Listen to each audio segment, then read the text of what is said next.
এই আহত গছজোপাৰ তলতে আমি বিহু মাৰিছিলোঁ আৰু এইখন ফিল্ডতে প্ৰতিটো মাঘ বিহু আমি ইয়াতে উদযাপন কৰিছিলোঁ। এইটো আমাৰ লগৰ ল'ৰা ঘৰ লৱহঁতৰ PHC ডিপাৰ্টমেণ্টৰ আৰু এই খুৰীহঁতৰ বেঙেনা মানে বেৰাবোৰ আমি ভাঙাৰ ফলত ৰাতি জ্বলাই দিয়াৰ ফলত মাঘ বিহুত গোটেই ৱাল দি দিলে। কিন্তু আজি সৌভাগ্যৰ কথা যে এই চিনেমা হলটো আকৌ অপেন হোৱাৰ মানে মুক্তিৰ দিশত গ'ল্ড ডিজিটেল চিনেমা পূজাই দেখিছেনে?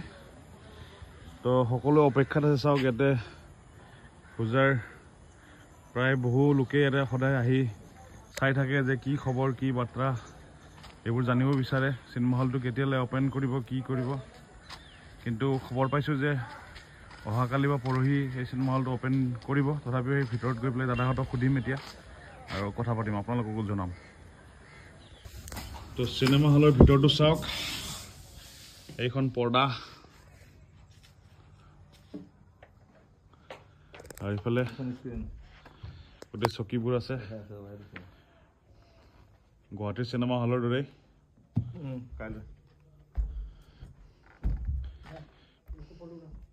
ফ্ৰণ্টত 140, মাজত হ'ব চাগে 180 আৰু শেষত একেবাৰে লাষ্টৰ পিনে 200।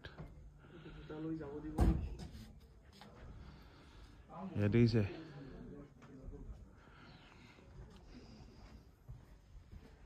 নেহেৰু হলত হৈ গ'ল আপোনাৰ নেহেৰু হল, যিটো পুৰণি হল সেইটোৱে হ'ল এতিয়া গ'ল্ড ডিজিটেল চিনেমা।